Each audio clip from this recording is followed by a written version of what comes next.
এলাকায় দুর্নীতি দমনের পাশাপাশি আইন শৃঙ্খলা বজায় রাখতে এবার সাধারণ মানুষের দ্বারস্থ হলেন কলকাতা পুলিশ আধিকারিকরা। বৃহস্পতিবার সকাল থেকেই দক্ষিণ 24 পরগনার ভাঙড়ের বিভিন্ন বাজারে মাইকিং করেন পুলিশ কর্মীরা। এর পাশাপাশি এলাকায় যানবাহন নিয়ন্ত্রণেরও বার্তা দেন পুলিশ কর্মীরা।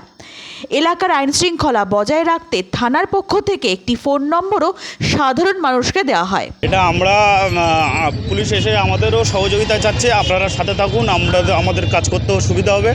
সেই ক্ষেত্রে আমাদের স্থানীয় এলাকা যেগুলো প্রবলেম সেগুলো আমরা খুলে বললাম। স্যার বলল আমরা আছি, আমরা যত তাড়াতাড়ি আপনাদের সমস্যা সলভ করে দেওয়ার জন্য আমরা চেষ্টা করব, তবে আপনারা আমাদের সহযোগিতা করবেন।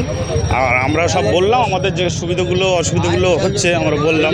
জনসাধারণের এই জায়গাটা ব্যাপক যানজট হয়, কেননা ওপারে ভাঙড় থানা, এপারে বিডিও অফিস, তারপর এপারে একটা নিত্য সপ্তাহে দুটো মার্কেট হয়, পাইকারি মার্কেট, ব্যাপক যানজট হয়।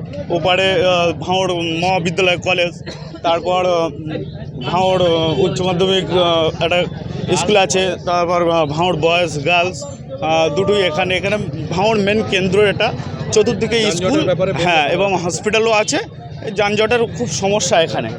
এই যে ব্রিজ ওই সাইডে একটা ব্রিজ ছিল, ব্রিজটা কারণবশত মানে বর্ষার আগেই খারাপ হয়ে গেছে ব্রিজটা, ওটা বাঁশ ব্রিজ ছিল। তো আমরাও চাই যে ও ব্রিজটা খারাপ আছে, ও ব্রিজটাও মানে রিপেয়ারিং। কলকাতা পুলিশ আধিকারিকদের সামনে পেয়ে এলাকার মানুষ নানা রকম অভাব অভিযোগের কথা তুলে ধরেন। বর্ণালী মণ্ডলের রিপোর্ট, দিনদর্পণ।